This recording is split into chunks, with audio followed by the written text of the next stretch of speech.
Então, os exercícios que eu vou resolver na aula de hoje são sobre o oscilador harmônico, né, que é o grande, enfim, é o tópico dessa semana, tá? Então, eu vou resolver alguns exercícios para a gente ganhar um pouco de prática com alguns dos conceitos que foram introduzidos nas aulas, né? Basicamente, o que a gente fez foi resolver a equação de Schrödinger para o oscilador harmônico, que é o famoso sistema massa-mola. Mas a gente viu que ele tem uma importância que vai além de uma bolinha presa numa mola, né? Ele descreve qualquer sistema que oscile em torno de um ponto de equilíbrio. Então, um dos problemas que a gente vai resolver hoje também é até como é que a gente mapeia sistemas mais complicados no oscilador harmônico. Então, o oscilador harmônico, dentro da física, talvez seja o problema mais importante, certo? É o sistema mais importante porque ele aproxima uma infinidade de outros sistemas. Ele tem um monte de aplicações. Então, é um caso importante. E aí a resolução da equação de Schrödinger, como a gente viu, ela não é simples. Certo? Eu usei um truque que foi introduzir certos operadores, são operadores bem usados, bastante usados na física, são chamados de operadores de criação e aniquilação. A gente viu com esse truque a gente conseguiu usar alguns argumentos, simplificar bastante a equação e resolver a equação. Né? Na verdade, no final das contas, a gente simplificou tanto que a gente chegou numa equação para o estado fundamental, o estado de menor energia, que era fácil de integrar e resolver. Né? E aí, a partir desse estado, a gente viu como construir todos os outros estados. Tá? Então, esses estados, essas soluções também são chamadas de polinômios de Hermite, se vocês virem isso em algum outro lugar. Tá? Mas a gente viu um método para construir esses estados. Né? Então, o primeiro problema que eu queria resolver é justamente a gente ganhar um pouquinho de prática, né? Só para a gente não precisa ter um conhecimento super profundo do que são esses operadores, mas a gente tem que entender minimamente como é que eles atuam nas funções, né, o que eles querem dizer. E como, né, não é algo que é muito familiar para vocês, eu acho que vale a pena a gente praticar um pouco. Tá? Então, uma das propriedades que a gente usou desses operadores de criação e aniquilação foi essa daqui, né, que eles satisfazem essa relação, a gente chama de uma relação de comutação, tá? Mas o primeiro problema, então, é justamente demonstrar essa relação aqui. Tá? E aí pede também para usar essa relação para calcular o momento médio de uma partícula no primeiro estado excitado do oscilador harmônico. Então, vamos primeiro provar essa identidade aqui. Né? E aí pode parecer algo meio estranho, porque esses operadores, se a gente lembrar, têm derivadas, né? Como é que isso pode ser igual a 1? Né? Nesses operadores eu tenho derivadas. Como é que eu posso ter uma derivada em cima de outra derivada? Isso dá unidade, certo? Então, na verdade, o que isso quer dizer, né, quando a gente diz que um operador satisfaz essa identidade aqui, a gente sempre tem que pensar que um operador, ele sempre está atuando em alguém, certo? Ele sempre atua em uma função. Então, o que a gente precisa mostrar, né? Bom, aqui estão a cara dos operadores, certo? Então, esse aqui é o operador de aniquilação, esse aqui é o operador de criação, eles têm essas caras aqui. Né? E provar essa identidade aqui significa mostrar o seguinte, significa que se eu aplicar essa combinação desses operadores em qualquer função, isso me dá a própria função. Certo? Ou seja, essa combinação de operadores nada mais é do que a identidade. Se eu aplico essa combinação em uma função, me dá a própria função. Tá? É isso que a gente tem que provar. Tá certo? Então, o que a gente vai fazer efetivamente é fazer essa conta aqui, do lado esquerdo, aplicar isso numa função qualquer, a gente vai ver que a gente consegue fazer essa conta, né, sem especificar qual é a função, e a gente vai ver que a gente vai chegar no lado direito aqui, que é a própria função. Tá? Então, o efeito desse operador é fazer nada. Ele não mexe na função. Tá? Então, a gente diz que esse operador ele é equivalente ao operador identidade, ele não está fazendo nada com a função. Então, é essa conta que a gente vai fazer, certo? Então, para fazer essa conta, a gente precisa calcular, então, o efeito desse operador aplicado numa função e desse aqui aplicado na função, subtrair as duas coisas e ver se a gente, de fato, chega na própria função. Então, é isso que a gente vai fazer aqui. Tá? Então, primeiro vamos calcular esse termo aqui, né? Então, essa combinação de operadores aplicados na minha função. Como é que eu faço essa conta, né?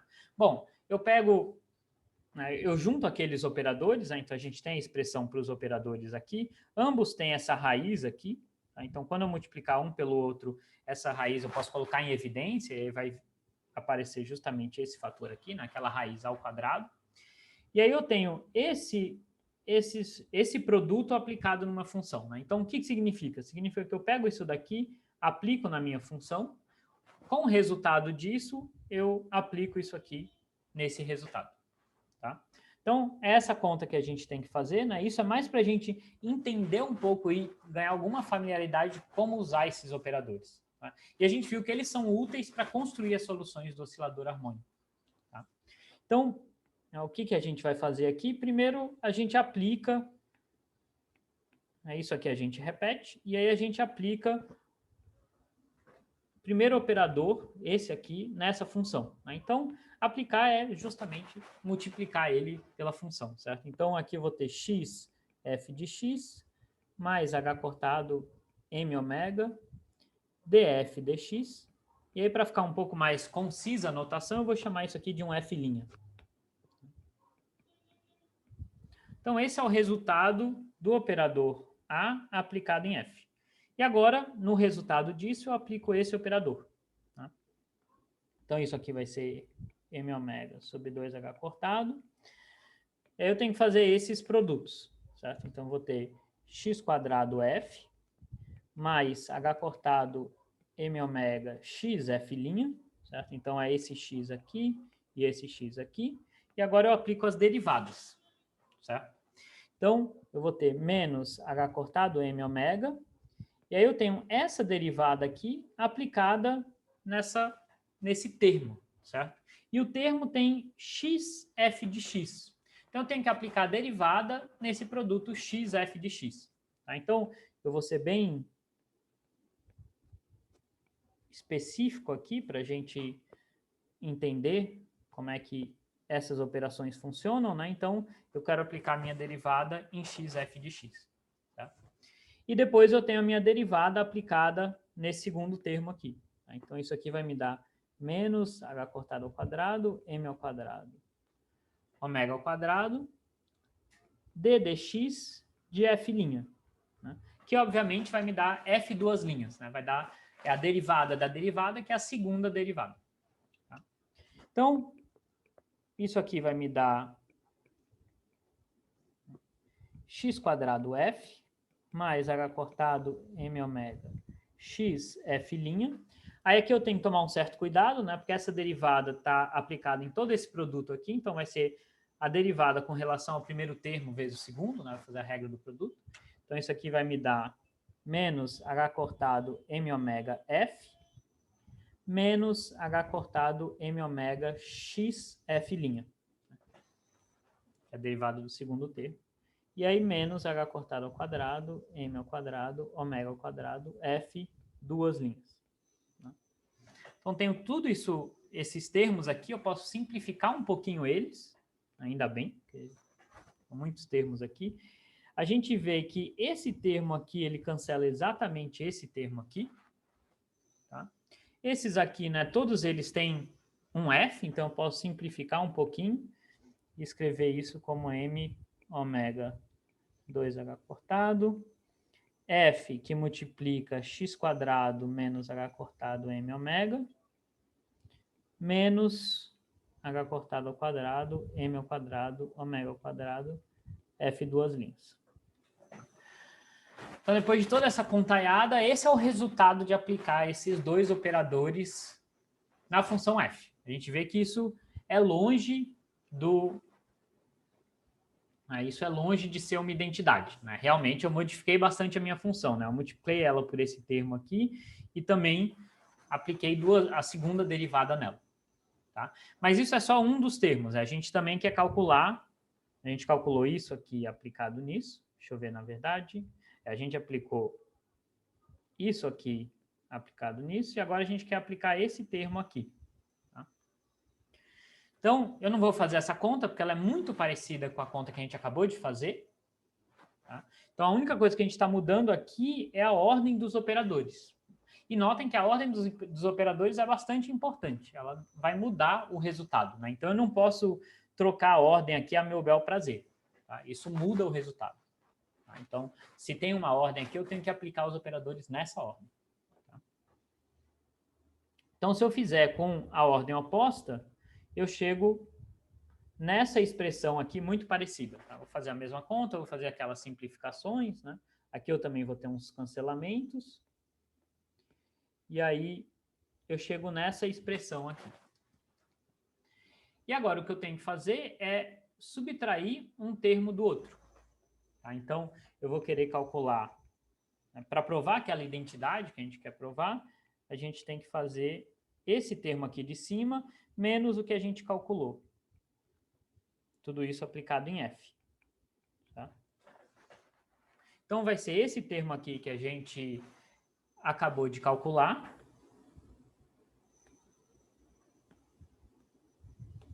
Calcular não, né? Porque eu mostrei para vocês a resposta. Enfim. Menos o termo que a gente calculou aqui em cima.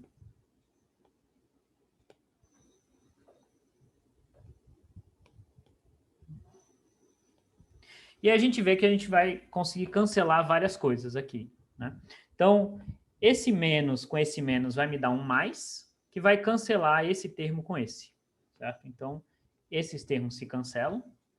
Aqui eu tenho um x², aqui eu vou ter um menos x², então esses termos vão se cancelar também. Tá? E aí o que vai sobrar, né? Esse aqui é um termo positivo, esse menos com esse menos vai dar um termo positivo também. Então vai dar, esses termos vão se somar, isso vai dar 2 vezes m⍵ sobre 2h cortado, h cortado sobre m⍵ vezes a minha função. E aqui eu consigo cancelar todos esses termos e, portanto, isso me dá a própria função. Isso é para qualquer função. Tá? Então, se eu aplicar esses operadores nessa ordem aqui em qualquer função, não acontece nada com a função. Então, a gente pode dizer que eles são equivalentes à identidade. Tá? Então, a gente provou essa identidade que a gente utilizou nas aulas.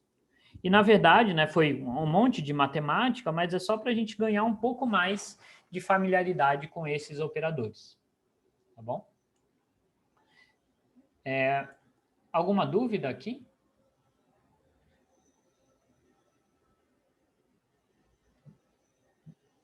Então, esse problema não acabou ainda, tem uma segunda parte, que é calcular o valor esperado do momento no primeiro estado excitado.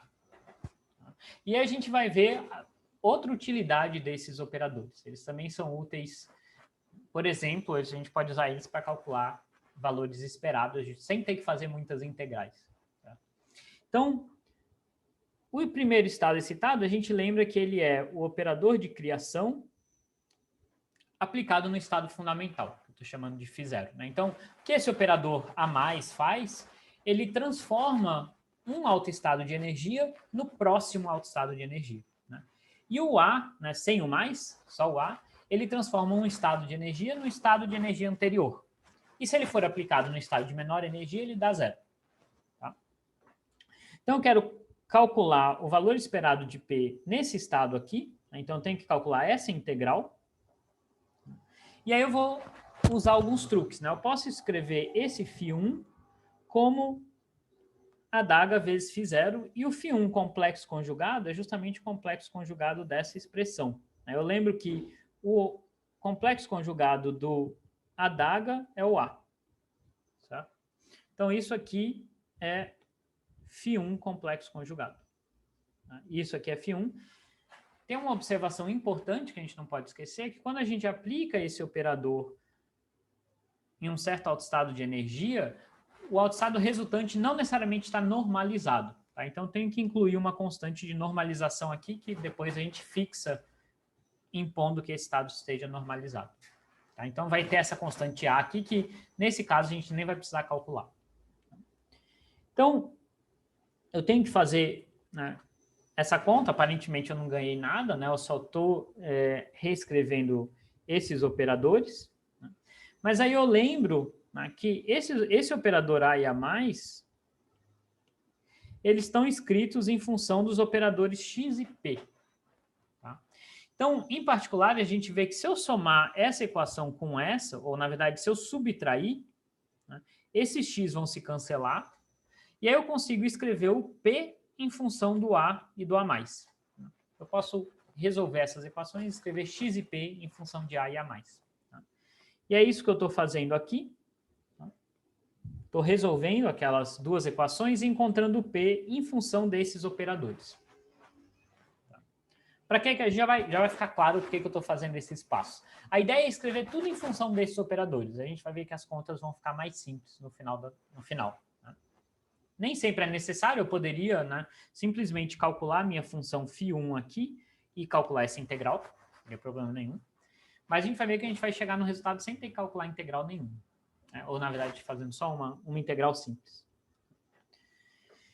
Então, o valor esperado de P, né, ele vai ser esse cara aqui. Né? Isso vai entrar aqui. Certo? E aí eu tenho integral. Eu tinha um A quadrado, que era aquela constante de normalização. E aí eu tinha φ0 estrela A. E aqui eu vou colocar justamente o P, né? Esse fator eu já coloquei em evidência, então eu vou colocar esses operadores que são equivalentes ao operador momento. E aqui eu tinha a adaga φ0. Então, retomando, né? Isso aqui é o φ1, isso aqui é o φ1 complexo conjugado, isso aqui é o P a menos de uma constante. Então, até agora eu não fiz nada, eu só reescrevi essa conta aqui em termos desses operadores e em termos do estado fundamental agora. Mas aí a gente vê que a gente pode fazer algumas simplificações. Tá? Por exemplo, eu posso reescrever o que está dentro do integrando. Tá? Esse φ0 estrela eu vou deixar ele, enfim, não vou escrever ele explicitamente agora, mas isso daqui, certo? Eu posso escrever como adaga φ0 menos a adaga φ0. Certo? Então, tudo que eu fiz foi abrir esse produto aqui e aplicar esses operadores em φ0. E aí eu sei qual que é o efeito desses operadores. Eles levam o meu estado para o próximo estado. Certo? Então, nesse caso aqui, eu vou para o estado φ1. E aí depois, quando eu aplico o A+ nesse estado φ1, eu vou para o estado φ2. E aí, finalmente, quando eu aplico agora o A no φ2, eu volto um estado. Tá? Então, o que eu fiz aqui é ir do φ0 para o φ1, depois para o φ2 e depois voltar um estado. Voltar para o φ1. Certo? Então, isso aqui, a menos de uma constante de normalização, isso aqui vai me dar o meu estado φ1. Então, vou colocar uma constante aqui, porque a gente lembra que a gente aplica esse operador se o resultado não está normalizado. Tá? É esse primeiro termo aqui. Então, ele é proporcional ao primeiro estado excitado. E agora, se eu faço a mesma coisa aqui, o que vai acontecer? Né? Aqui, ao aplicar esse operador, o φ0 vai para o estado φ1. Aí, quando eu aplico o A, eu volto 1, eu vou para o estado φ0 de volta. Né? Então, quando eu aplico o A+, e depois eu aplico o A, eu vou e volto. Então, eu continuo no mesmo estado, continuo no estado φ0. E aí, quando eu aplico o A nesse estado, a gente lembra que eu não consigo mais descer, né, de energia. Então, isso aqui dá zero. Certo? Então, isso daqui, esse termo aqui vai dar zero. Então, no final das contas, a conta que eu tenho que fazer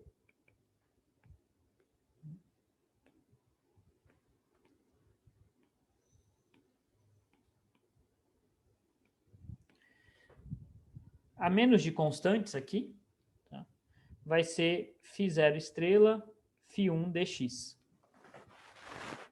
Tá? Eu não estou me preocupando com essas constantes, a gente já vai ver por quê. Tá? E aí eu posso jogar as minhas funções aqui dentro. Tá? Eu lembro que esse φ0 é basicamente uma exponencial, então o complexo conjugado da função é a própria função. O φ1 é x vezes a exponencial. Tá? Então, essa vai dar uma integral do tipo x vezes menos m h cortado x quadrado, porque as exponenciais, elas se somam. Tá? O produto das exponenciais, eu vou somar os argumentos, né? Então, um termo vem do φ0, o outro vem do φ1, e esse x aqui estava dentro do φ1. Tá? Então, essa integral vai ser proporcional, né? Tem uma constante aqui na frente, que vem das normalizações desses estados, tá? Mas eu tenho que realizar essa integral no final das contas. Tá? E aí, se a gente analisar essa função aqui, tá? Essa é uma função que quando o x é positivo, ela é positiva, né? Então ela é uma função que ela faz algo assim, tá? E quando o x é negativo, ela é negativa, então ela faz algo assim. Tá? Então é o que a gente chama de uma função ímpar. Quando eu vou do eixo positivo para o negativo, eu troco o sinal dessa função. Por que isso é importante? Porque se eu calcular essa integral, que vai ser a área sobre essa curva, a integral sobre o eixo x positivo vai me dar uma área positiva e a do eixo x negativo vai me dar uma área negativa exatamente igual em módulo. Tá? Então, tudo isso é só para dizer que esses termos se cancelam e essa integral aqui dá zero.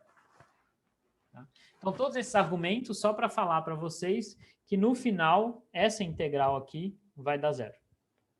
Tá? Então, eu nem precisei calcular a integral, eu pude só analisar e vi que o resultado da integral dá zero. Tá? Então, isso foi só uma maneira de mostrar para vocês como é que às vezes esses operadores podem ser úteis. Né? A gente pode usar eles para simplificar um pouco as contas, chegar numa conta mais simples. Tá?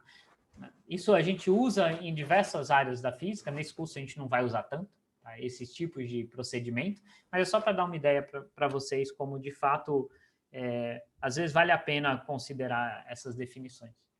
Tá? E aí só uma observação, que eu não falei em aula, mas que pode ser útil, é que dá para mostrar que a integral de qualquer estado, né, qualquer autoestado do oscilador harmônico com algum outro autoestado, tá? Então, por exemplo, aqui a gente teve que fazer a integral do φ0 com φ1. A gente viu que isso dá zero. Né? Isso aqui dá para mostrar que é zero para qualquer autoestados diferentes. Dá para mostrar essa relação, não estou provando para vocês, só estou falando porque isso ajuda muito a fazer as contas às vezes. Né? A gente vê, tem que fazer uma integral entre φ0 e φ1, ou φ1 e φ2, ou φ0 e φ2. Sempre que os índices forem diferentes, né, e eu estou integrando essas duas funções, obviamente se tiver um x, se tiver uma derivada, muda, né, isso já não é mais verdade, mas se eu só tenho as funções aqui, isso dá sempre zero se o n for diferente do n. Se esses índices forem iguais, aí eu vou estar integrando o módulo ao quadrado da minha função, que tem que ser 1, para a minha função estar normalizada. Tá? Então, se forem iguais, dá 1, se forem diferentes, dá 0. Tá? Essa é uma que a gente chama de uma propriedade de ortogonalidade. Tá bom? Professor? Oi. Esse próximo exercício, ele é interessante porque ele mostra como o oscilador harmônico, de fato, pode ser aplicado em situações que a gente falaria, isso não tem nada a ver com oscilador harmônico.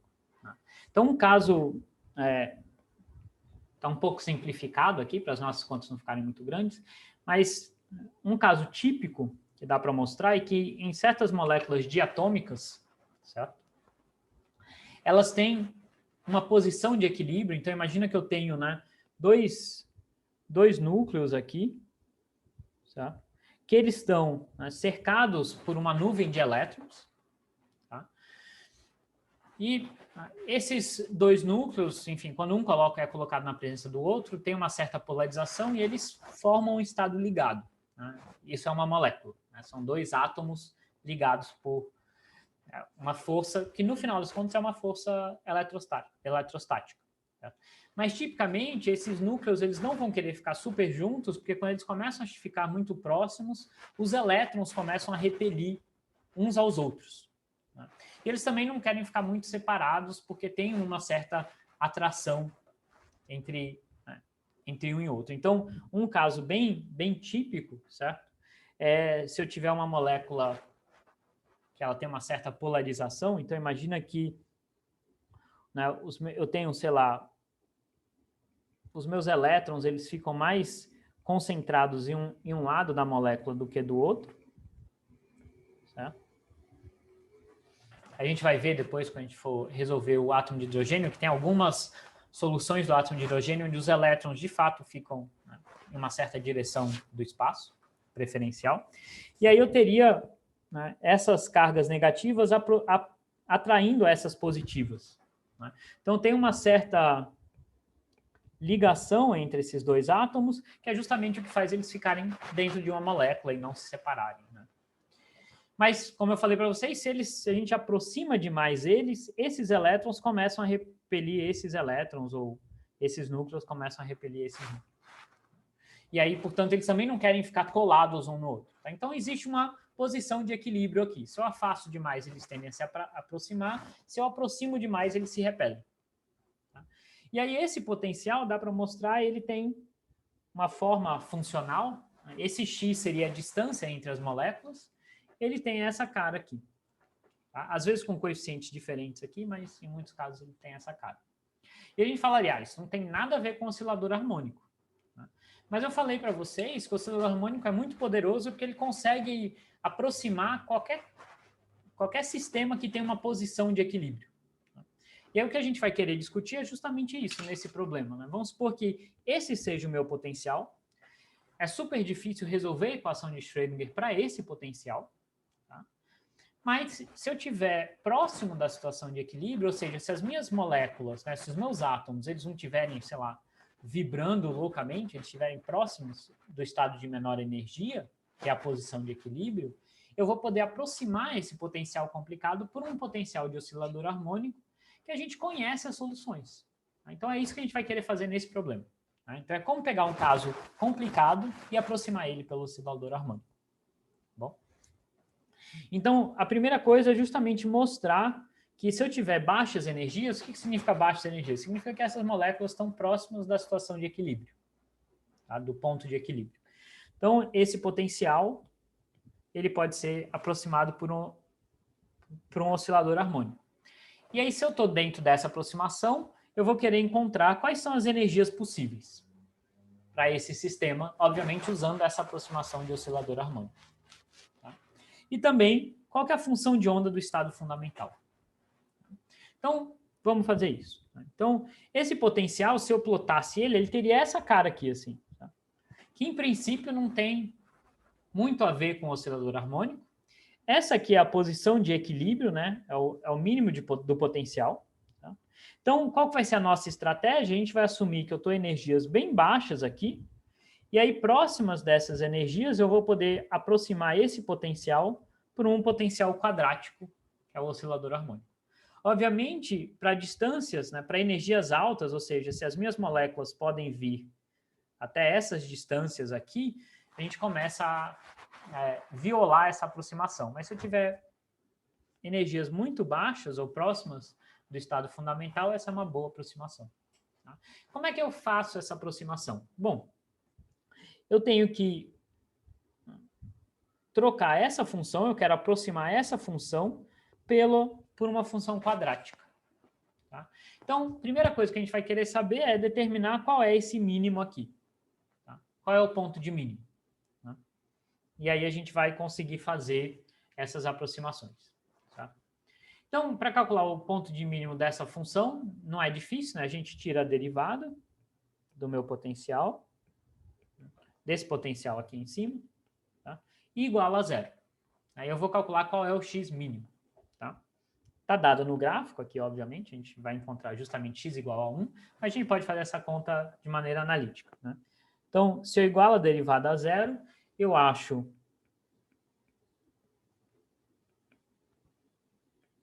essa expressão aqui. Tá?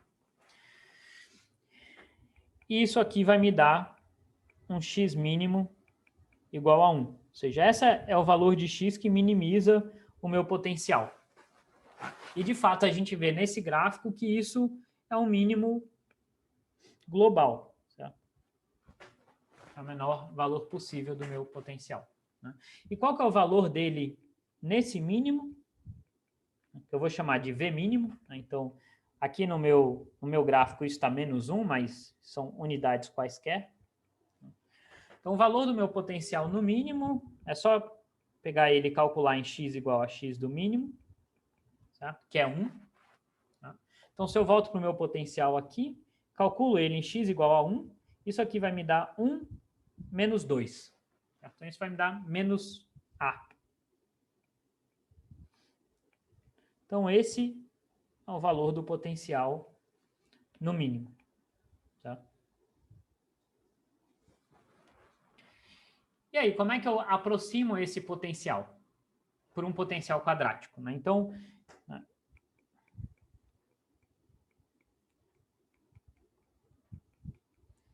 a aproximação que a gente quer fazer é, em vez de usar o v de x, a gente vai usar, que eu vou chamar um v til de x, que ele vai ter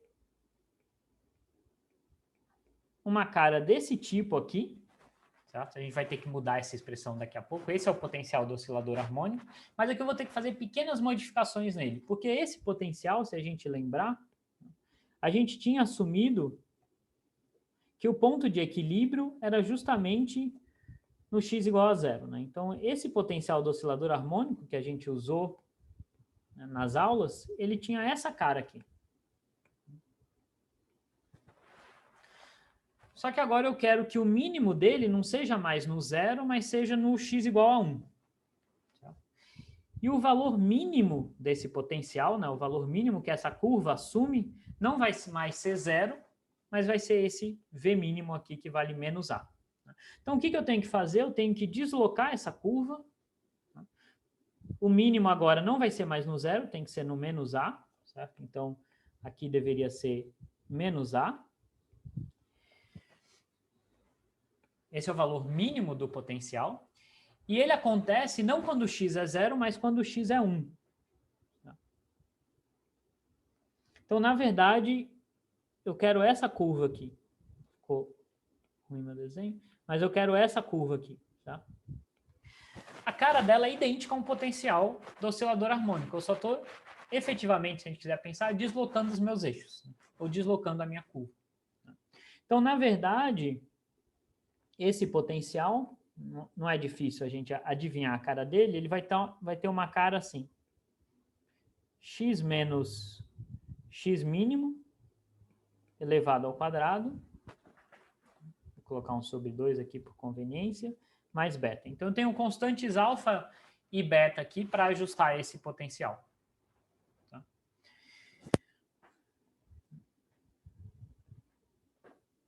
Esse x mínimo é justamente o que a gente acabou de calcular, né, que é 1.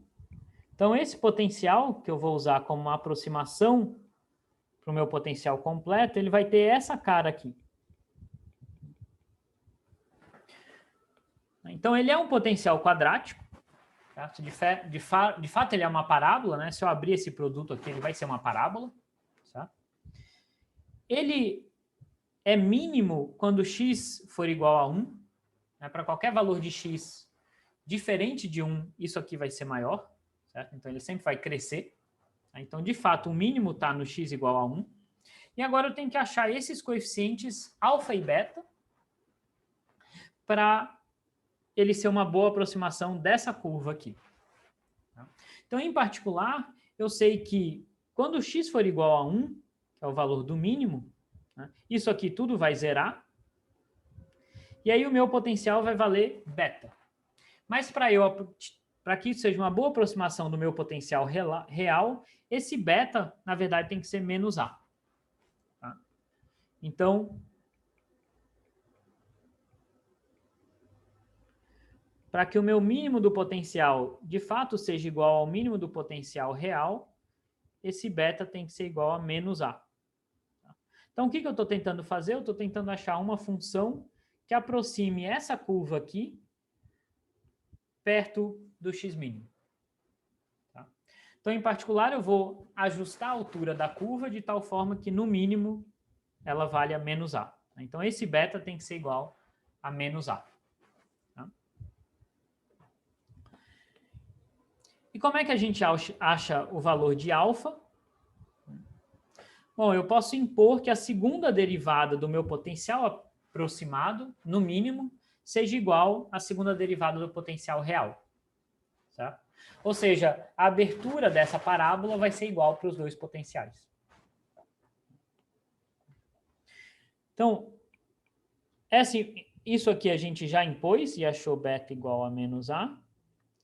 Se eu faço agora isso para segunda derivada do meu potencial, ou seja, a segunda derivada me diz o quão rápido essa parábola cresce. Tá? Então, eu igualo isso para os dois potenciais. Tá? Perto do mínimo, né? Em x igual a x mínimo, que é onde eu estou querendo aproximar o meu potencial. Tá? Se eu faço isso, eu encontro que essa constante alfa, né, é só tirar a derivada de um lado, tirar a derivada do outro, calcular isso em x igual a 1, que é o x mínimo, e aí eu acho que essa constante alfa tem que ser igual a 2A.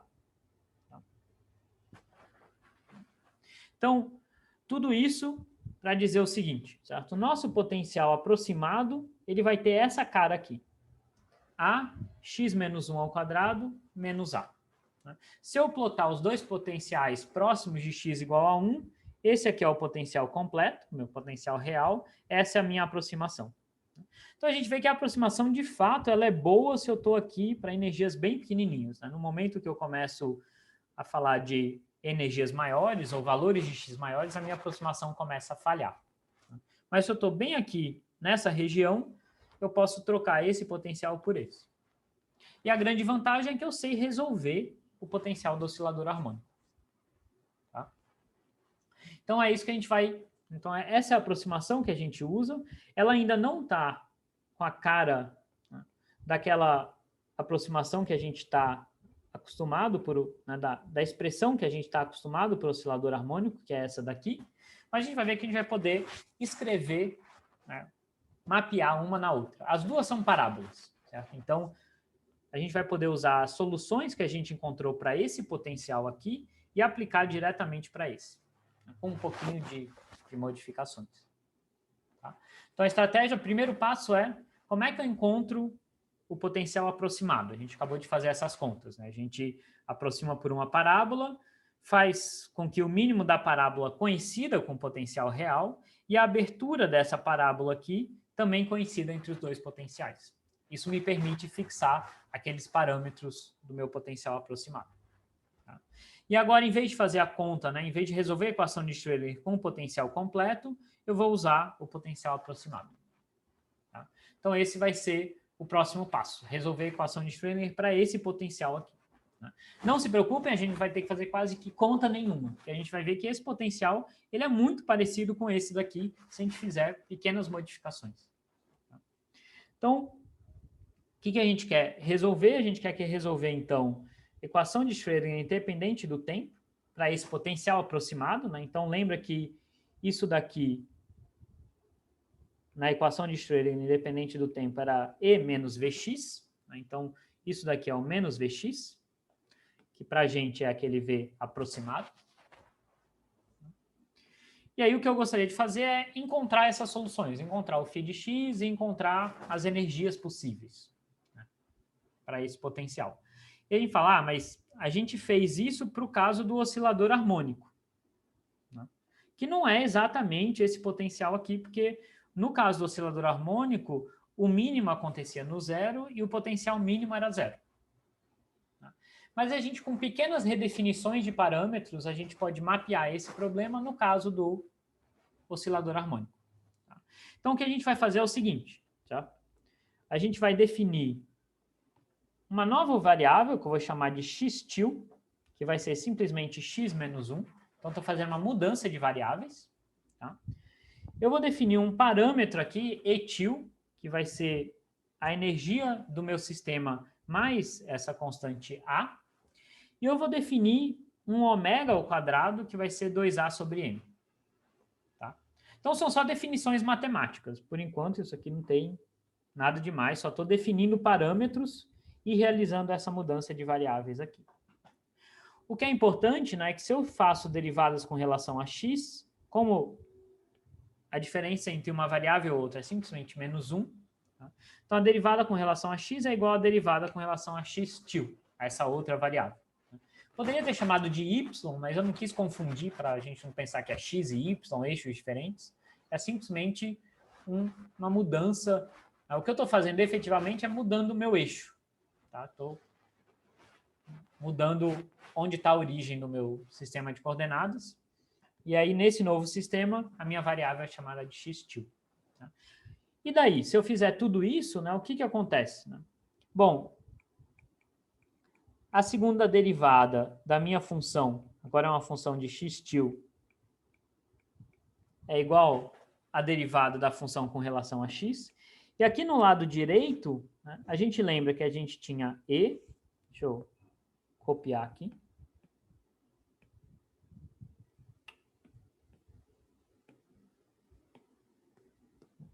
Então, aqui no lado direito, a gente tinha essa expressão aqui, tá? Mas aí, eu vou juntar isso em isso, esse e esse a em uma nova constante, etil. O x menos 1 é o x tilde. Então, isso aqui vai ser x tilde ao quadrado. E o a, eu posso escrever como m ômega ao quadrado sobre 2, com essas minhas definições aqui.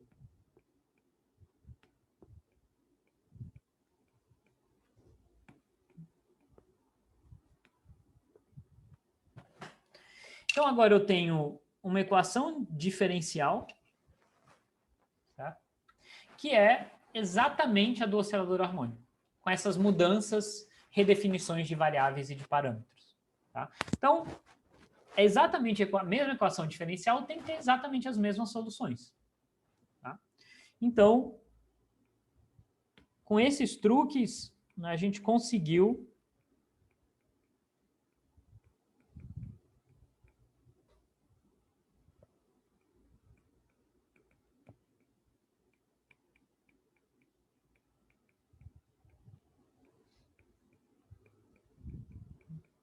não é exatamente mapear, né, mas é transformar no caso do oscilador harmônico, que a gente já conhece as soluções. Tá? Então, em particular, a gente sabe que as energias, né, imagina agora que isso aqui é a nossa equação que a gente está resolvendo, ou que a gente já resolveu para o oscilador harmônico. Tá? Então, a gente viu que as energias possíveis, né, e agora energias possíveis é esse etil, são os valores possíveis desse parâmetro aqui, né, eles têm essa cara aqui, H cortado ômega, N mais meio, onde N é um número inteiro que começa no zero. Então, esses são os valores possíveis desse parâmetro aqui. Só que esse parâmetro agora não é exatamente a energia do meu sistema, né? Ele é a energia mais A. Tá? E esse ômega aqui é, na verdade, dado em função dessa constante A e da massa do meu sistema. Tá?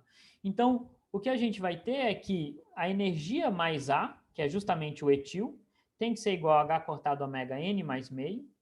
Ômega é raiz disso daqui.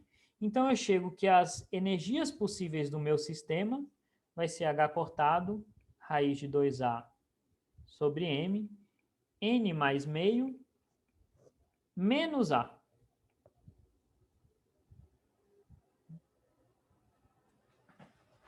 Então, essas são, de fato, as energias dessa minha molécula diatômica, certo? Obviamente, essa aproximação é boa se o meu N é pequeno, se as minhas energias estão bem próximas do mínimo. Se eu tiver energias grandes, a minha aproximação começa a ficar ruim. Então, essa aproximação só é válida se esse N for pequeno aqui. A aproximação do oscilador harmônico. Mas o que a gente viu? A gente viu que, em princípio, a gente pega um problema que não tem nada a ver com o oscilador harmônico e a gente consegue, simplesmente usando as respostas do oscilador harmônico, encontrar quais são as energias possíveis desse sistema. Sem ter que fazer conta nenhuma, simplesmente reciclando as contas do oscilador harmônico. A gente vê o poder do oscilador harmônico. Isso a gente poderia fazer para qualquer potencial que apresenta um mínimo de energia. Se eu tenho um potencial que apresenta um mínimo, próximo desse mínimo eu sempre posso usar as soluções do oscilador harmônico. Então a gente encontrou aqui o nosso espectro de energias. Tá? Qual que é a grande diferença? É que, bom, obviamente a minha constante de oscilação agora não está mais ligada com uma força elástica, ela depende desse parâmetro A aqui, do meu potencial original, que não é necessariamente uma força elástica. E a outra diferença importante é que essas energias elas estão subtraídas de uma constante. Né? Então, se eu olhar para o espectro de energias, esse aqui seria o espectro do oscilador harmônico usual, e essas são energias da minha molécula diatômica. Tá? Então, eles estão todos shiftados aqui de uma constante menos A. Né? A distância entre os níveis ainda é H cortado ômega, mas todos os níveis estão shiftados de menos A. Tá? Então, né, se a gente voltar para o nosso potencial, né, vou voltar o potencial aqui, esse aqui era o valor mínimo, menos A, a menor energia possível, então está um pouquinho acima desse valor, né? H cortado ômega sobre 2, acima desse valor. Tá? Essa é a energia E0 do meu sistema.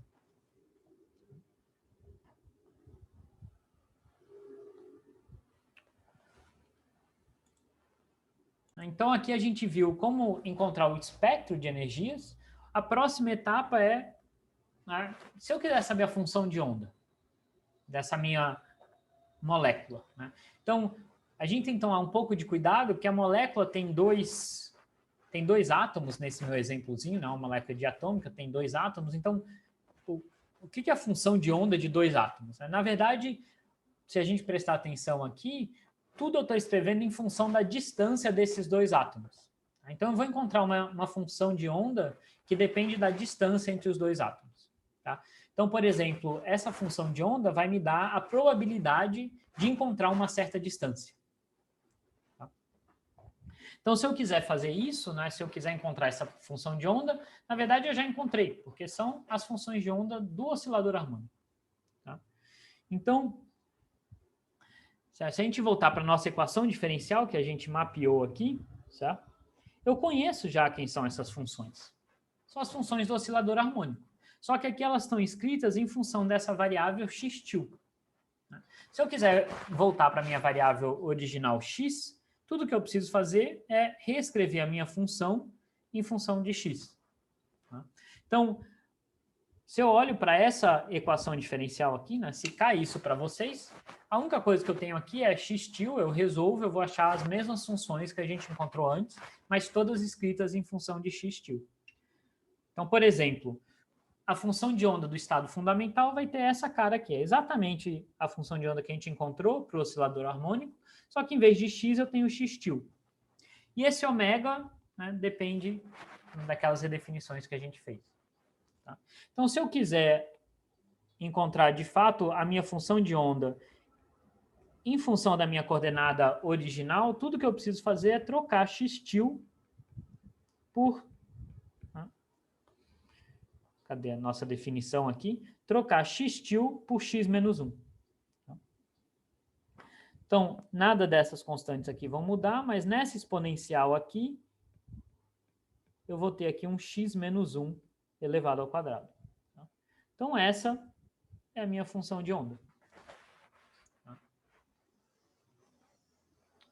O módulo ao quadrado, por exemplo, dessa função de onda, né, vai ser, então, raiz de m ômega π h cortado elevado a menos m ômega sobre h cortado x menos 1 ao quadrado. Se a gente plotar essa função, a gente vai ver que o máximo dela agora não é mais no zero. Né? Se a gente lembrar do caso do oscilador harmônico, né, a gente tinha a função do estado fundamental, ela tinha essa cara aqui no zero. Essa função aqui, como ela está deslocada, né, na verdade o máximo dela não vai ser mais no zero, vai ser no 1. Certo? Então, se eu plotar, ela vai ter essa cara aqui, certo? O máximo agora está no 1, não mais no 0, que é justamente onde está o mínimo do meu potencial. Tá? Se a gente pensar no caso do oscilador harmônico, o máximo do estado fundamental estava justamente onde era o mínimo do potencial. Aqui é a mesma coisa, o máximo está no mínimo do potencial, mas o mínimo acontece em x igual a 1 agora, e não x igual a 0. Tá? Então, o que isso me diz? Isso me diz que eu tenho uma grande probabilidade de encontrar a distância entre essas moléculas, né? Esse x é justamente a distância não entre as moléculas, a distância entre os átomos, como 1. Tá? Em alguma unidade qualquer aqui. Tá? Então, qual é a distância mais provável entre essas moléculas, entre esses átomos? É 1. Tá? Ou seja, eles não estão exatamente um em cima do outro. Né? Eles têm uma certa distância entre eles. Eu posso encontrar eles também com distâncias maiores ou menores, mas a probabilidade vai caindo. Tá? Então, eu consigo também descrever a probabilidade, o valor médio da distância entre essas moléculas, entre esses átomos, da incerteza entre esses átomos e assim por diante. Tá bom? Então, a gente pode usar as soluções do oscilador harmônico tanto para encontrar as energias como para encontrar as funções de onda. Tá bom?